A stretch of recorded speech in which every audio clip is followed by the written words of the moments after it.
Hello, everyone. Welcome to the House of ZK Radio.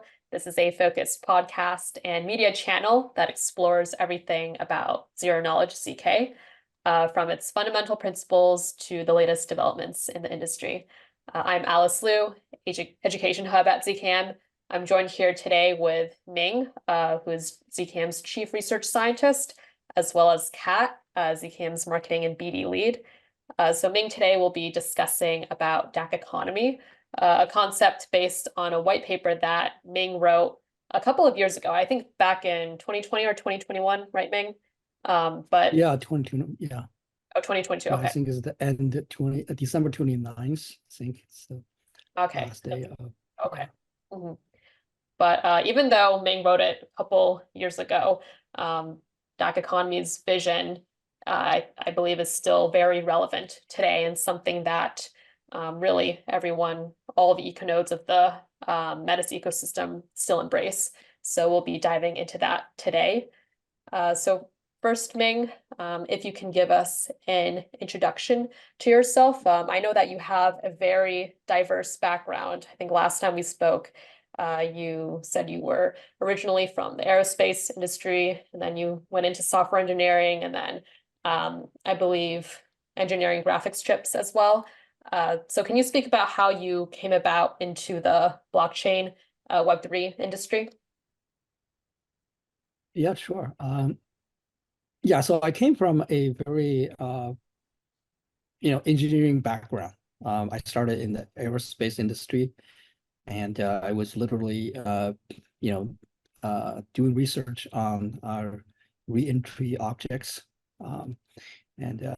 So that was kind of the background I'm from. So I used to joke that I'm a rocket scientist, right? So, but then I continued to work in the computer graphics, which is kind of unrelated, but they all have like this very heavy math and engineering,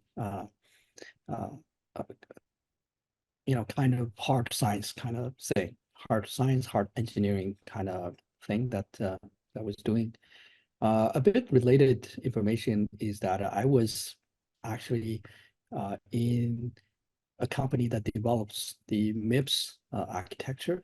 It's called the MIPS RSA, instruction set architecture, which is a term that used by the computer chips industry, computer architecture aspect of it.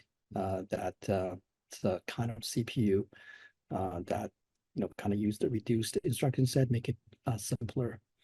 The counterpart is CISC, which everyone knows is x86. So anyway, fast forward, and then we have the internet, we have then blockchain. So I entered into the blockchain crypto space around 2017. So I did a couple projects and culminated in Metis, and then now ZKM. So fast forward to today. So that's what I'm doing. Thank you. Yeah, you had quite a journey. Wondering now, going into more about DAC Economy, what inspired the vision behind DAC Economy, and how does it differentiate against the current status quo that we see today with our traditional economies, and also how we currently perceive value? Yeah, sure. So the idea of DAC Economy actually came when I was first entered the crypto space, crypto blockchain space. And around that time, like 2016, 2017, the most prominent project, of course, is Bitcoin. So everyone's fascinated by Bitcoin and what it brought to the whole digital technology. So everyone felt that this is something that quite different. It's not just different because it's a different technology, but also it has like implications on economy and society. So many people did a lot of thinking on this. For example, you will see like people from like early grassroots internet. What they call them some cypherpunk culture. These like also there's also of course the founder of Bitcoin. Uh, it's a pseudonym. Nobody knows who he or she really is. Uh, Satoshi Nakamoto. He's from this called group called the cypherpunk subculture. And of course, all these people, they have a very like libertarian kind of uh, sort of aspect of them, right? And so very focused on privacy, individual rights, sovereignty, that kind of thing. So, so this is also something I thinking like I did on the side of a uh, technology project. So something that I came to realize is that and this also kind of sort of happening around the time that there's a lot of speculation around Bitcoin and the crypto. So at the beginning, Bitcoin is almost worth nothing. So that's when you remember the story that someone paid 10,000 Bitcoins to buy a pizza, right? So it was a very experimental, very grassroots back then. But then fast forward a couple of years, around the time that 2016, 17, the Bitcoin prices like shoot like astronomically. And then, the focus is kind of moved away from those subculture kind of focus into like just pure speculation.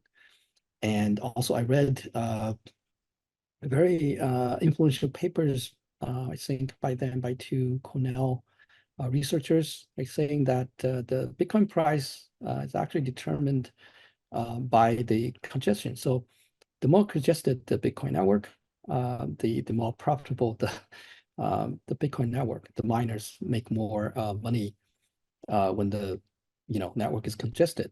And this is similar to the phenomena that the rent seeking kind of phenomena in a very resource bound economy. That when something is let's say you have a bad experience of some service or some resource, right? Uh, the worse it is, the more money that people who actually control that resource can make. So this kind of exposed the darker side of the once very idealistic Bitcoin.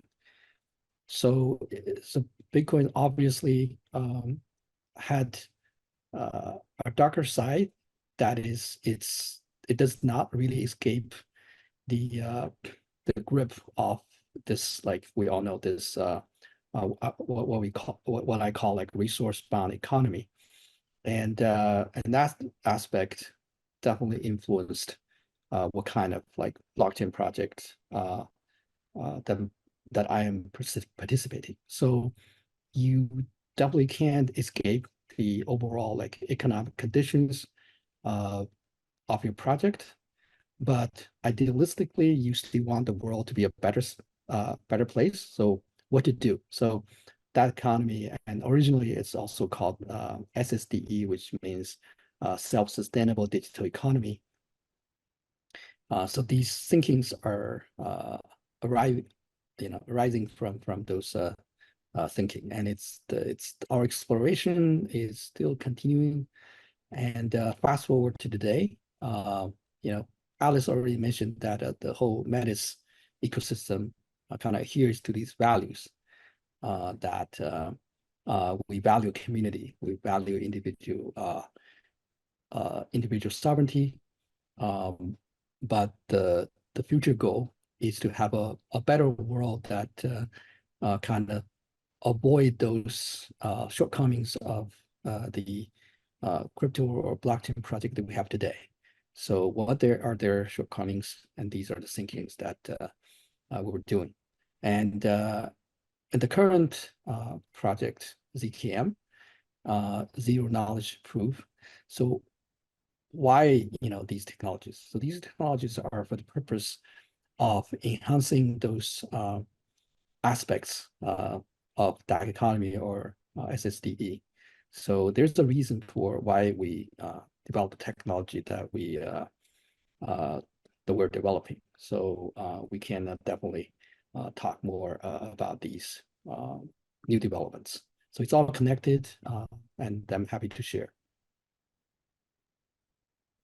And Ming, you mentioned a bit on how, like, our current state, what we've seen so far in the industry, especially with Bitcoin, and why Bitcoin hasn't really achieved that SSDE state yet.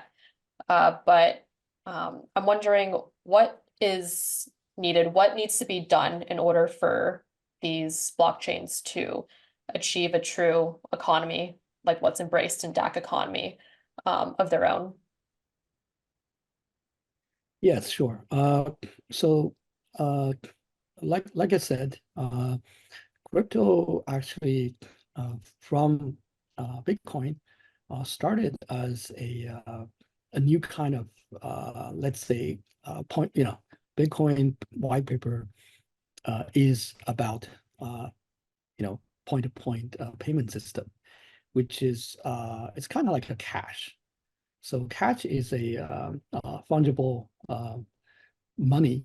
Well, money should all be fungible, but it's fungible in a way that it's decentralized. It's digital, and you don't need a physical, example, coin, right? You don't need to hold a coin. Coins are virtual.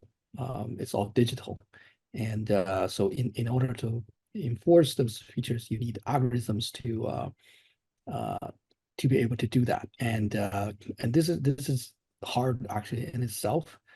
But there exist these algorithms that magically enable this. If we go back in history, we have eCash. And those are like centralized. So to do it in a decentralized way is really unimaginable, like before Bitcoin. But somehow this mysterious person, Satoshi Nakamoto, had implemented a system based on several key technologies to make it tangible, make it feasible, and actually build a real software product that is Bitcoin. And of course, then boom, there a lot more Bitcoin-like or non-Bitcoin-like digital currencies. So in order to achieve the kind of idealistic goal for DAC economy, there are still technologies we need to develop. So Bitcoin was first imagined as a digital e-cash. And since it's a e-cash, it's bound by all those limitations of, let's say, cash or fungible money as cash, which means that it can be speculated and it has a supply problem. So it's, when you need it to be limited, for example, Bitcoin has a limited supply of 21 million coins. And although it's a feature that will prevent uncontrollable like inflation as like real currencies sometimes do, when most of the currency will have that feature. It also has limitations. I actually don't really agree that the Bitcoin needs to be like that because the economy is not a static thing, right? Economy will produce more and more products. So e-cash system, you have to keep up with the growth of the economy.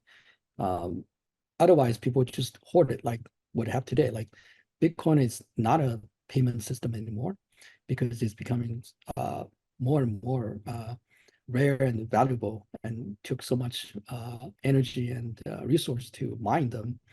People just hoard them. So it's not suitable for a day-to-day payment currency or coin, whatever you call it. So that's a limitation that probably the inventor of Bitcoin didn't anticipate that. If he did, well, he sort of guessed that might be the case, but I mean, still, that's it's kind of like illusional to think. I mean, delusional to think that something like gold can be a day-to-day payment uh, device. Uh, so what is the ideal, let's say, medium as a payment medium, or as a intermediary for helping the transactions in an economy? If you have a coin like Bitcoin, it will always have that problem. It either have to be limited in supply, or you have to design a mechanism to be flexible, right?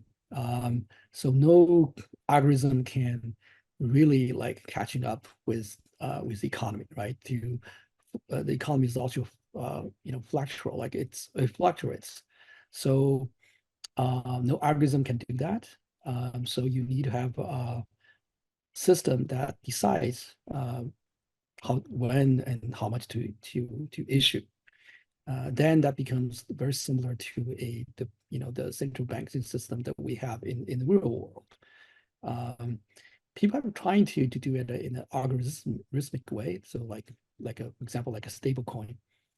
But that also had problem, right? People can game the system, and so far the system designed all fail like all have failed like miserably. Uh, so the best way I think is to well, some could say like AI could do it, but still like AI will still need to be regulated in a way that no AI or people can game the system. So I think the ultimate goal of this achieving this balance is actually I think we can take some like ancient wisdom is the best thing of something is not the thing. So let's that's what sort of like let uh the currency fade into background. So let's just have the function, not the form. Let the form just blend in the economy. So this is where smart contract is for.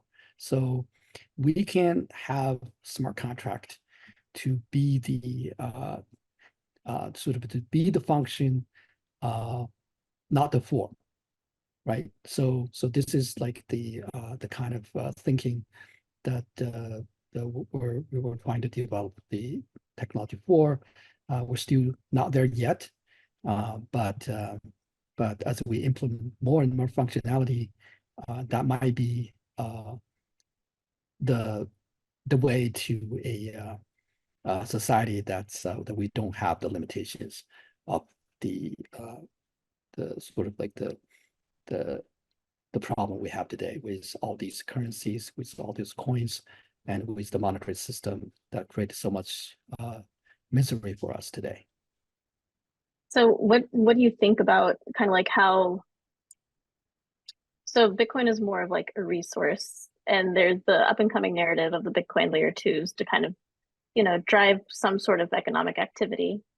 What is your opinion on this kind of like rising narrative? And do you think that it's more of a solution or just kind of more of like a band-aid to the cause?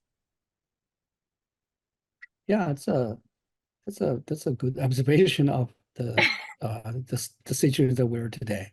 So there's Mhm. like always two forces in the space: the force of speculation, the force of innovation. I call them. Um, so it's always a balance. If you have too much like speculation, then you have a lot of like people call it like a frothy kind of situation, called frothy kind of economy, which is kind of similar to the real world, right? Like when you have a lot of innovation and people got excited, and then because of this separation of sort of the transactional exchange intermediary phenomena, which is, like all this financial speculation, people can speculate, right? So there's a real distinction between the speculators and the innovators or like laborers, right? Like or those who are actually engaged in real economy, like they're just doing real like economic activities, and then there are people who just speculate. Well, like, from a historic point of view, you can't just get rid the speculators. But if sometimes the speculators got like too excited, you have too much speculation going on, then you have a sort of like a very frothy, people call like this a very frothy economy, and then there might be like a reckoning. It's very similar in the real world to the crypto space. Like every couple of years, you have this big cycle, and it looks like the whole thing was just crashing down. Like every time, it's just that in the real world, you have a economic crisis, and people talk about like hard landing or like soft landing. In crypto, it's always hard landing. Like it's always big crashing down of everything. Like even Bitcoin could lose like in a very early time, like every time it's a very hard landing. Like Bitcoin, they lost like 90% of its value. So it is not uncommon for even Bitcoin to lose like 20-30% of its value, right? In real like economy, this is unimaginable, right? Any economy lost like even 10% of value, it's a hard landing. But in crypto, hard landing is the norm. So yeah, so I think it's always like a struggle between the two. You can see this as the phenomenon of like these big crashes like FTX and what else was the other one? I mean, there were quite a Yeah, few. there There were, was like the yeah, liquidation cascade of 2022, where all the lending platforms just exploded in a yeah. fiery I ball of think it's all flame. related. I think it's what's that? What's that? Started as a stable coin. What's that stable coin that got crashed, and then it Was it led to three arrows, and then eventually led to the demise of FTX. So that's I think from the last cycle, right, 2 years ago. And then you also see all this like very excited like space innovation in Web3. So those are the building half, the innovation half of the crypto economy, and the the ones that the crashes we're talking about, the speculation side of the crypto economy. So it's always like two. Right now you can't get rid of the speculation side. Another aspect to think about it is that in human history, there also always need to be something you leave to sort of this speculative side of it, like so people can invest, taking risk. Okay, so this is the taking risk side. So unfortunately, this taking risk is mostly like this financial risk. And then from this you have to regulate because you don't want to have let it growing like uncontrollably to hurt people that can't afford to get hurt, right? So this is always something present in our real economy right now, as well as the crypto, digital economy, virtual economy. I think the need to innovate and the need to regulate the risk is always something that's that need to be heated and needs to be something to consider. And I think the technologies we're developing kind of we're trying to build a framework that can solve these problems in a coherent way. So under DAC economy, there wouldn't be like these two sides of it. It's just one coherent economy that can achieve the innovation and the regulate risk in a more natural, like organic way. So sort of saying, it's difficult to understand without examples, but I think we're kind of reaching to an interesting phase that a lot of innovation are kind of alluded to this new feature. And like as far as the innovation goes, how much do you, or kind of like how do you feel about the speculation that kind of, for me, I feel like speculation has been kind of trampling innovation and that people aren't exactly focused on the long-term technical impact of blockchain and what it can really do. And with the speculation also comes into like the fact that there's market makers, there's VCs who are kind of guiding all these companies in the direction that they want to go. But as a scientist, what are your feelings and kind of like how would you, or do you think that the way that the space is kind of being directed is the correct way, or do you think that there's a better way to go about it? Well, obviously, like as a scientist, I don't really like the unpredictable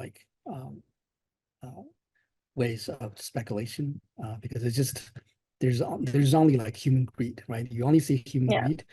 everybody's just like, where's my money? So Right, yeah. So some would say like, yeah, greed is good, right? Without greed, you wouldn't have the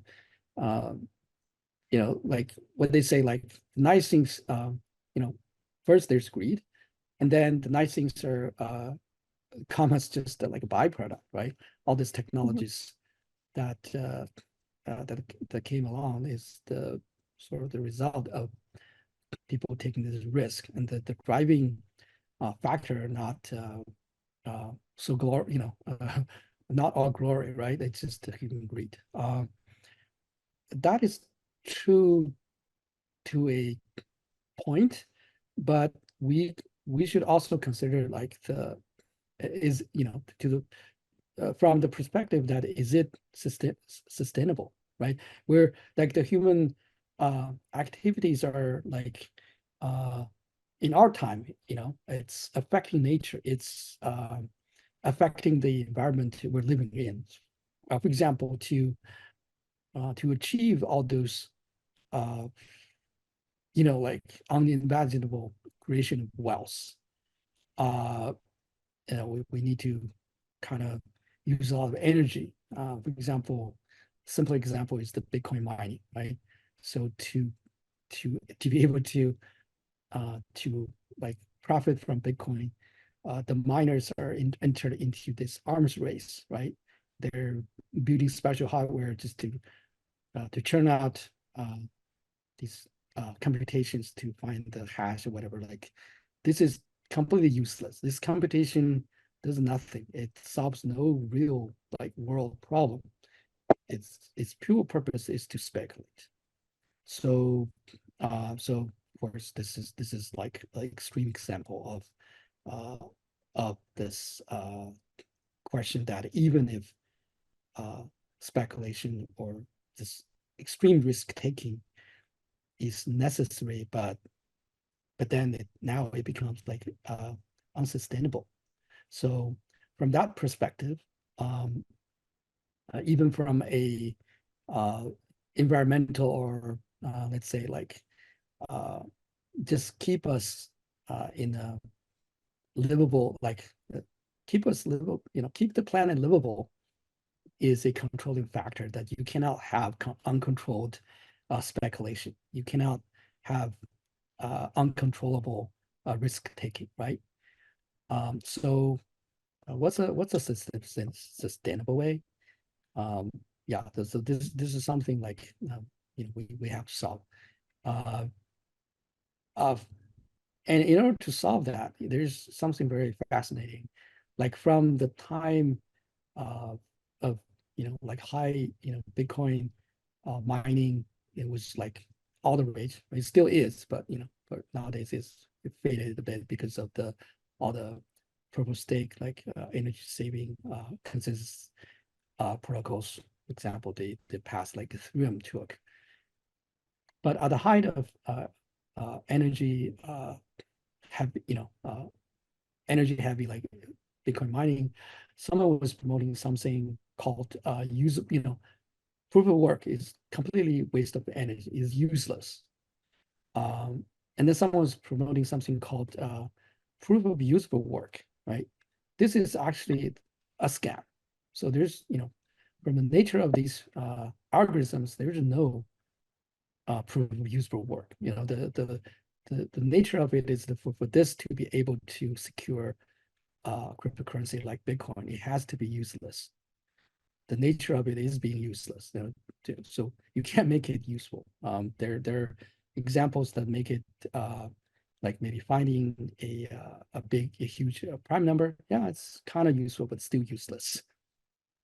But we're on a path to still finding solutions to this problem.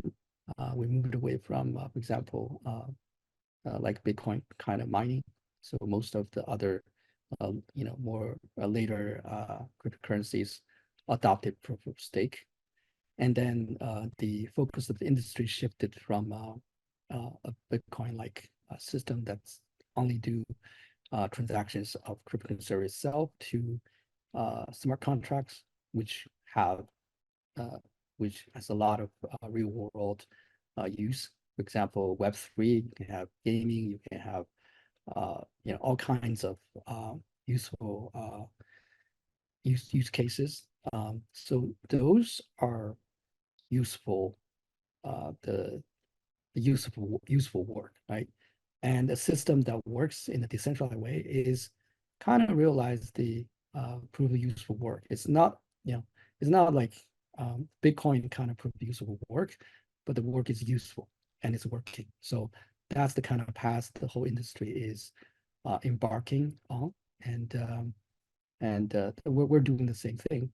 But however, we want to take it even further to achieve a economic system that all work is useful, and the sort of the transactional intermediary is just fade into the background, and all the things that works is just the smart contracts, and so every aspect of it is useful. So this is obviously still a big dream, but we can see that we're getting there. And Ming, on that differentiation between, say, like real economic activities and the speculation aspect, even those real activities can still be considered as centralized, resource bound in a way that's fueled by some sort of like monetary motivation. So, like, I complete work, I want some kind of money or like reward in return. And you mentioned a bit in your white paper that a lot of these tokens and currencies all have a zero-sum game. But how can we capture true, like real value with the ideal version for DAC economy? What does real value look like to you that's not just resource bounded or fueled by monetary incentives? Right. Yeah. So the so what do people do, right? The people need to have like incentive to do what they do. So economies, it's kind of developed in human society this way, right? First, it's just subsistence. You just want to survive. Then, find food, find resources, right, to survive. and later on, you develop like or discovered and develop like agriculture, so you have surplus, right? So for the first time, you have surplus, and the surplus can fulfill your more than just the subsistence need, right? Subsistence needs, and that's the beginning of like like a transaction, like economy. Early economies started when you have a surplus with the first technology, sort of technology society. Agriculture is a technology, right? Before you just collect whatever you can find in nature, right? It's not so different than in animals. And then humans, discovered or invented agriculture, and then you have surplus. You have and then the people live in the first technological society. And then, just ever since we have economy that based on technology that can provide surplus values, and people are incentivized to find a position in this in this society, in this kind of economy. Well, then, in this kind of economy, so what are people driven to do what they do, right? It's considered like economic incentives. So economic incentives usually is just to, you can fairly easily incentivize to do things by providing them with their needs, economic needs. But there are but human needs or incentives are not limited to economic incentives, or traditionally considered to be economic incentives. In earlier society, agricultural societies, the incentive is just very simple, it's just grain, right? You give them like food. Food is the first currency. They have like smaller needs, like other stuff, but they can just use food or grain to exchange for these more diversified needs. But still, like the bedrock of that economy is food, is like grains. So, and this kind of continued to fairly recently, right? I gave examples in the white paper, and this is not my example. It's like you can kind of find it in many economic works. So like the value of for example, like in feudal Japan, it's about it's called dan, right? It's the kind of grain, the weight of grain, right? So a daimyo is worth like 4 million dan, which is pretty powerful. And if you're smaller, like those are the production or or like your surplus also generated from there. You use that to pay people for a different class than just like peasants to produce those grains. So, and that's the kind of incentives you give people to go about their activities in this society, in this economy. And then, of course, we have industrial economy, and then now like we're progressing into like sort of like a digital, like a lot of work are not directly related to producing like products, physical products. But anyway, it's to accommodate this kind of economic reality, then the financial system is also invented. People getting paid with like a current, like some kind of like a currency. It's just a symbol of value. But there are other values that's not represented by this. I also gave example that, for example, domestic work, right? There are large population, especially like women, that used to do a lot of work. This work has value, nobody can deny that, and it's very valuable. But they're not like really treated as part of the economy. They're not getting paid a lot of the time, not getting counted in in any books, right? So it's just there, but that their value, right? They're desirable, and they definitely can be part of incentives, and so they can be considered value. But those value are not represented in our current economy. There are also other values that difficult to be incorporated as well. For example, creative work, right? Unless you're famous, like rich and famous, like already, like Taylor Swift, many talented musicians, they just can't get paid. They are paid enough to to actually support themselves. Many artists are fair this way. So so there are values that exist that's not represented, or since they're not represented, maybe you don't know how much they're worth, right? They may be worth even more, and because they're not counted, there's no ways to build on them, right? There's no system that you can use them to amplify, you know, uh, you know, more complex like values. So, and this part of value, might be we have a hint that this is much larger.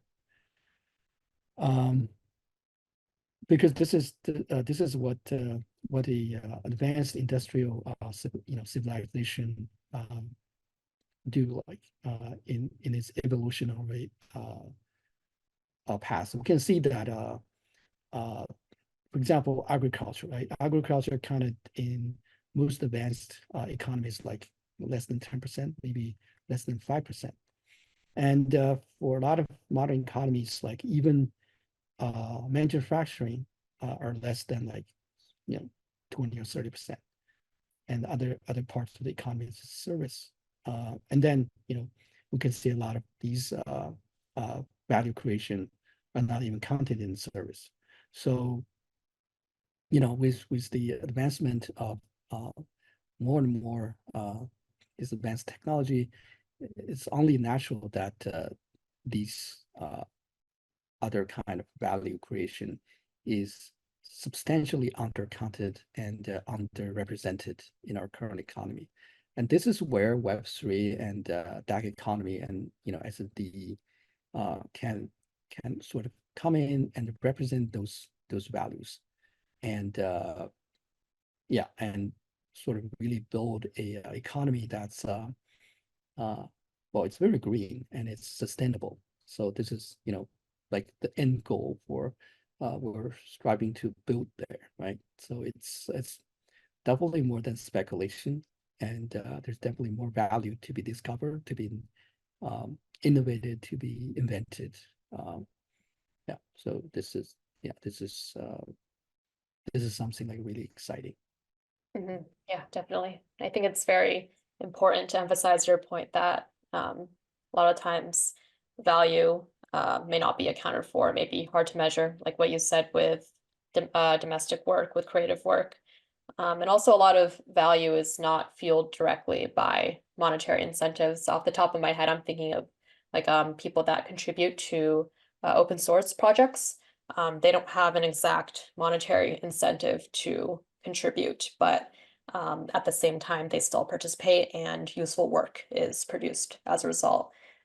So it's interesting to see that in our current economy, not only is not all work really accounted for, but not all value is represented. And I'm hoping with our next stage of the economy, with DAC economy, we can see greater representation of different kinds of value. So that's very exciting.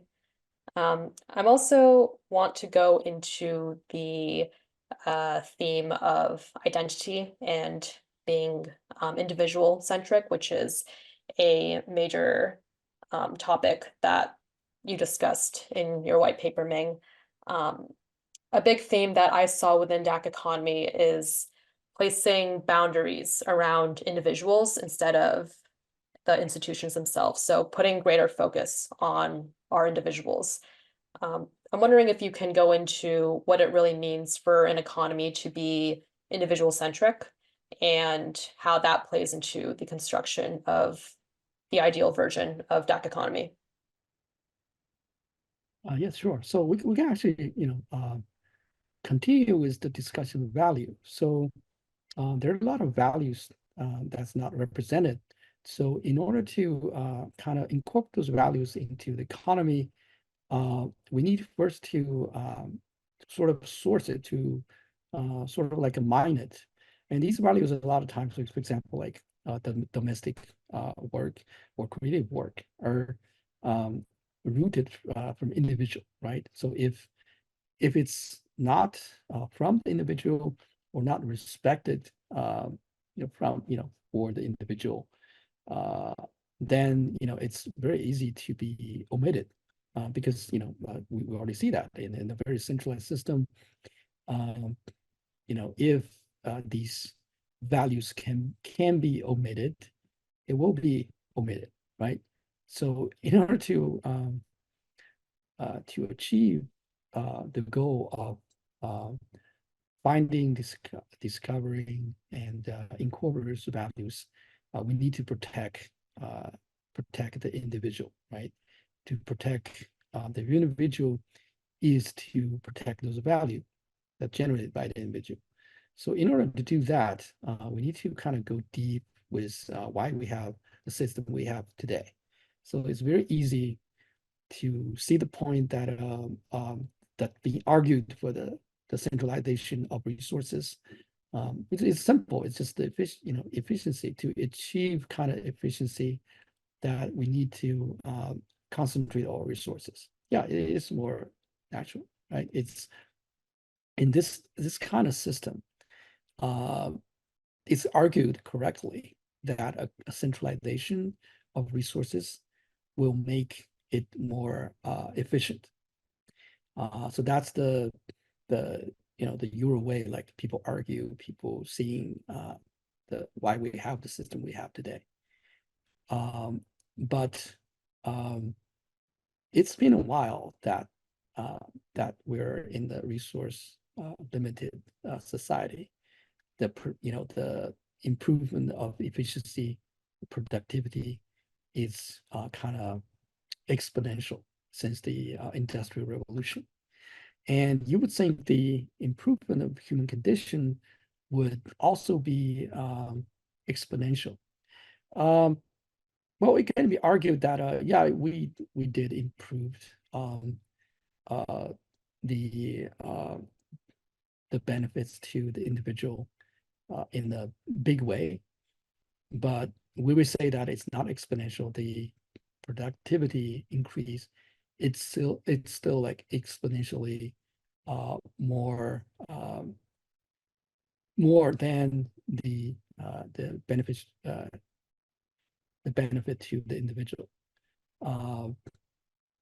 That's that's the argument that you don't actually need to do it from let's say like a quantitative way, right?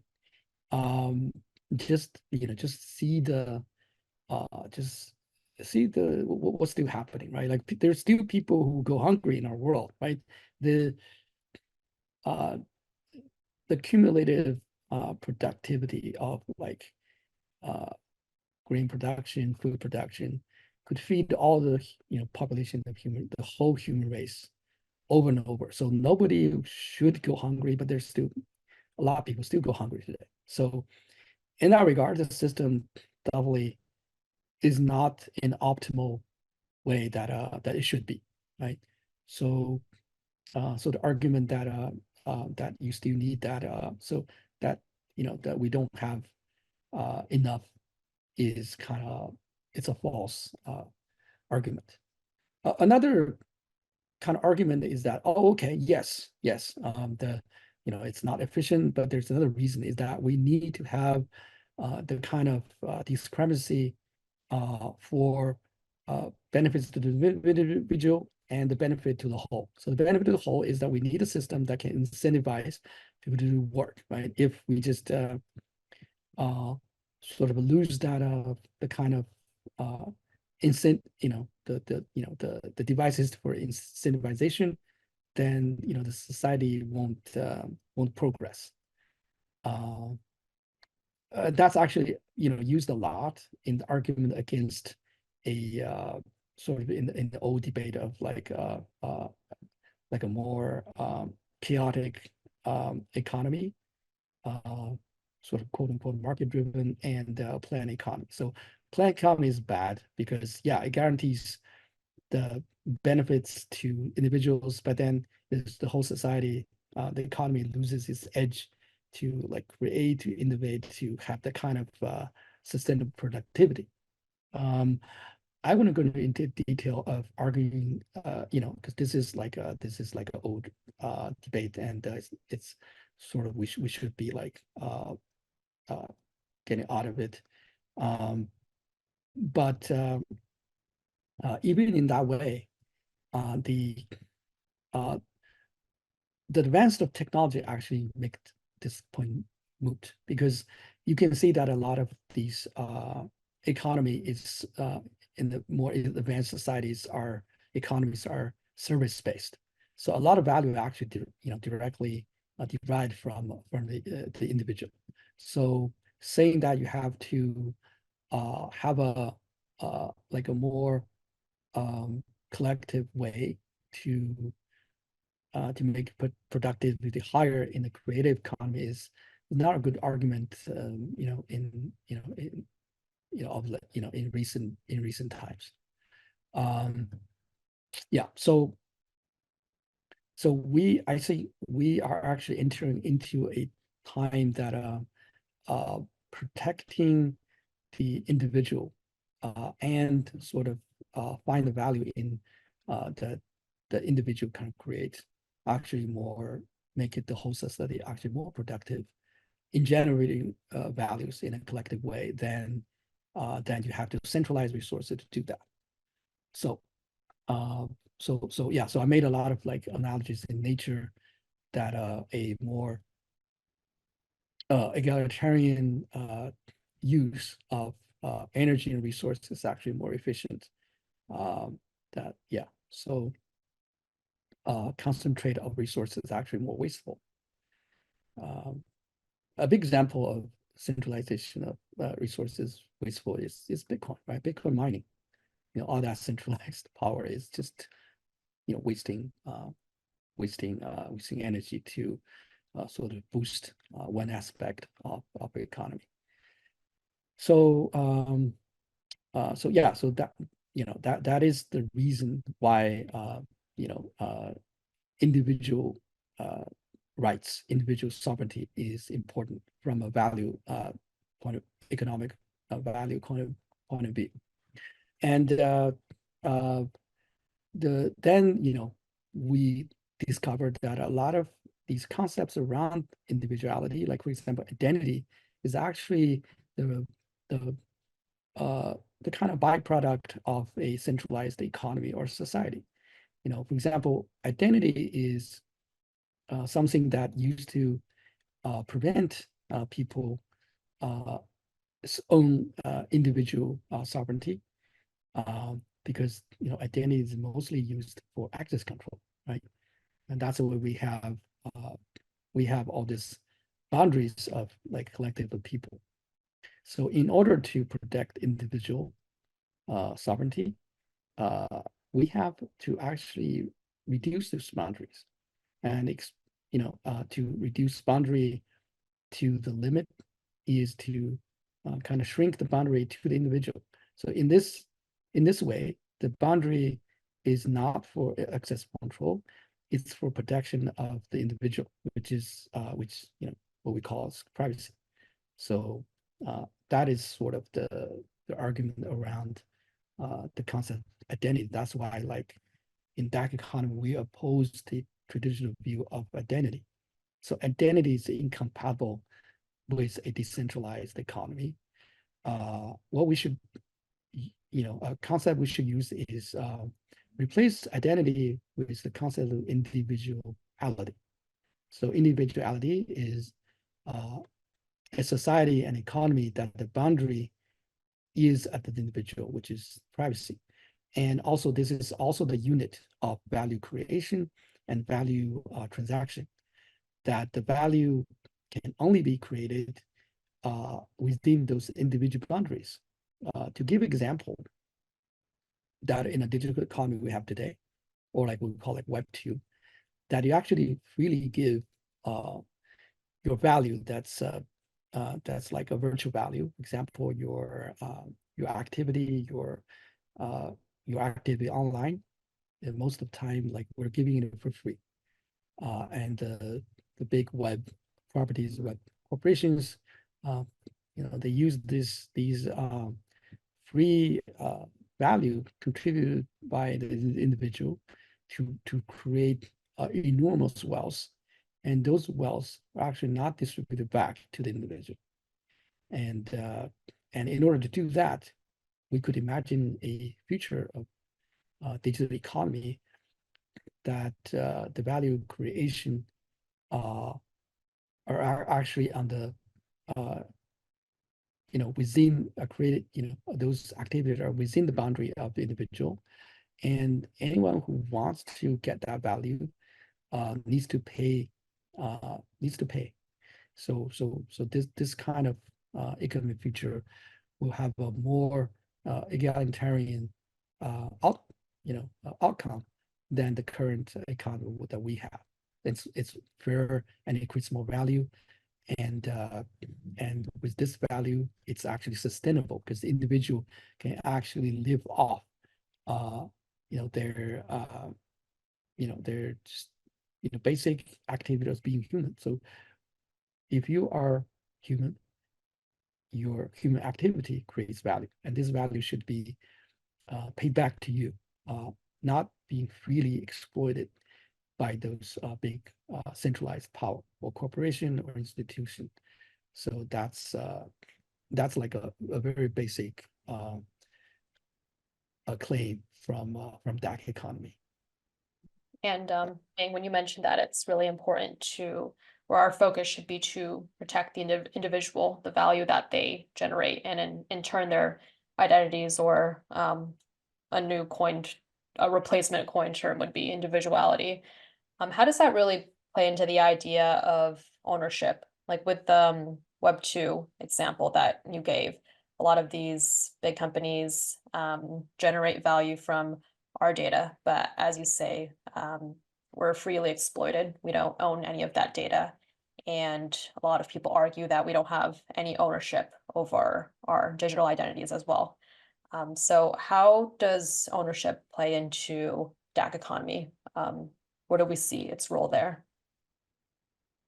Yes, so with that framework, we can naturally divide the ownership situation in DAC economy, that it has to be rooted in this individuality paradigm. So you own what's within the boundary, right? And the relationship between the individuals, right? We're living in a society, right? Like everyone interacts with everyone else, right? When your privacy and your value creation within that privacy boundary is protected, you can, treat fairly with other individuals. And to facilitate this interaction, we can have sort of like contracts between individuals. Those can be, of course, in a advanced technological sense, is what people think of like smart contracts. So smart contract between individuals, and those individuals are not like like people think like you have to do it all yourself. I could you can have like sort of like internet a sort of like internet individual boundary. The computation can be done on behalf of you, that you get paid of the rights within your boundary, but the computation can be carried out by a complicated, complex system that will facilitate that. And so the manifestation of this is obviously computation. All kinds, all the activities can be abstracted in all sorts of computation. And the providers of computation, can be just arrangement, like contracts, right? So doesn't mean that you have to run your own server farm, right? Not everyone are needed to that. It's just the design of the system needs to respect and protect in the algorithmic way. For example, like zero-knowledge proof, that those boundaries are protected in the algorithmic way, that they can be easily taken away or taken down. Other than that, there could be very sophisticated arrangements that this computation and the facilitation of those rights are arranged.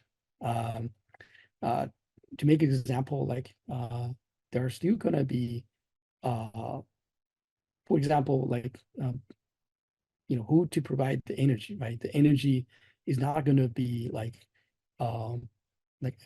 everyone. It could be the case that everyone generates their own energy. For example, like in the future, maybe everyone has their own micro nuclear reactors, or like they own like a solar farm, or they own like a wind turbine or something. Yeah, that could be in the future, but it doesn't have to be that, right? It's just we could still have this mega technology establishment that provide like a huge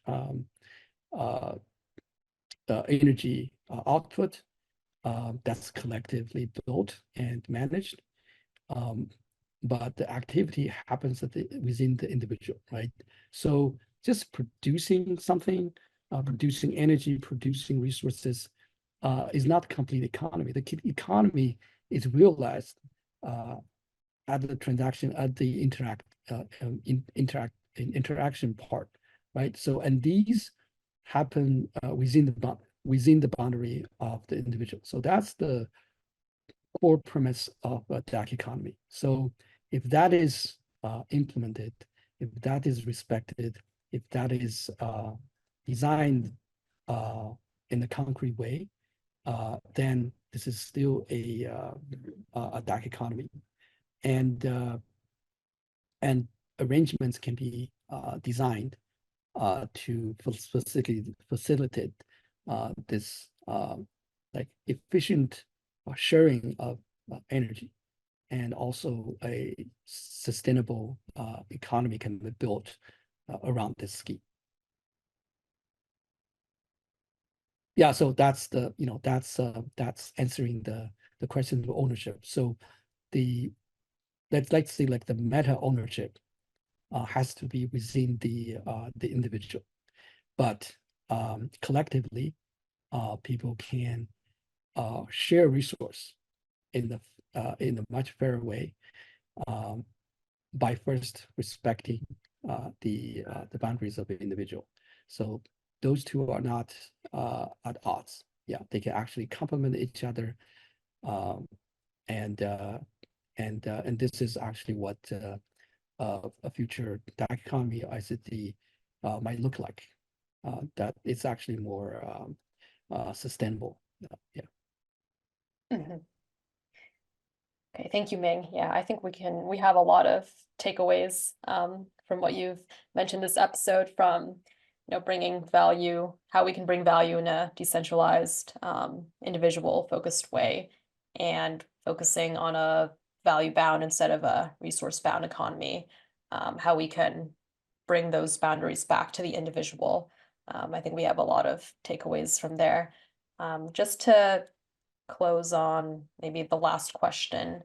As a last question, what kinds of final advice can you give to our audience? What frameworks, any mindsets would you encourage that members of this audience can embrace for any new projects that they come across in the industry or that they build on their own? So any closing advice for Yeah, sure. our audience? Yeah, I think the basic takeaway, even for myself, is that to build a sustainable decentralized economy, we have to rethink a lot of the concept that's actually rooted in the resource-bound centralized economy. For example, like identity, right? We have to question a lot of these concepts, and it's actually very, a lot of these concepts, are actually not new, right? We already knew like there are values in this, economy or society that's not counted before. And we already have those concepts of like, for example, like a privacy, individual sovereignty. Now we just need to sort of incorporate them into a coherent understanding of what a decentralized world economy should be, right? The foundation of this whole concept is actually coherent in its own way, that you build everything from the individual. And there are arguments that, that it wouldn't work, right? There's argument against it. But then I think the biggest takeaway is that the example of blockchain, give us like this big sort of revelation that many of these arguments are flawed, right? Before we don't know why it's flawed, or we think something's unsolvable. But the advancement or the evolution of blockchain space kind of tell us that if we go higher dimensional, if we incorporate the individual from the ground up, many of these, old thinking that we think is unbreakable, like is actually not going to stand, right? So the world of decentralized economy and individual have keeping their own value, own their own value, and work in a collaborative way. And our society is not being bound by the resources. It's actually going to work. So I think this is, and with this belief, we can develop technologies to actually make it work, because we're building a new economy, right? So every piece needs to be built, right? We're going to rebuild the world. There's a lot of work, but then the new generation can.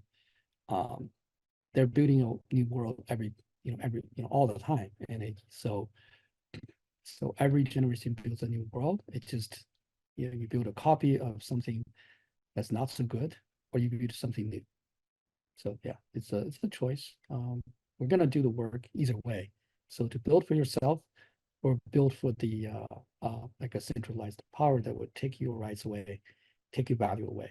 So that's your choice. But I think the new generation will make a sound and smart choice. Yeah, thank you, Ming. Very good.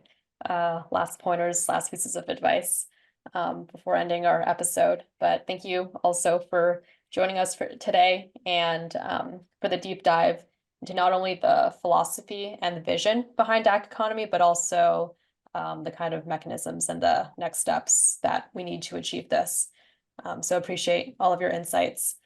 For anyone in the audience, if you have any questions at all, let us know. We can do a follow-up episode with those questions. There's quite a lot to cover in DAC economy. I think the white paper itself is over 40 pages, so lots of content. But in the meantime, thank you all for listening, and we will see you next time. All right, thank you, everyone. Thank you. Yeah, thank you, everyone. Thanks for joining us, Ming. Have a great rest of the day, guys. Thank you.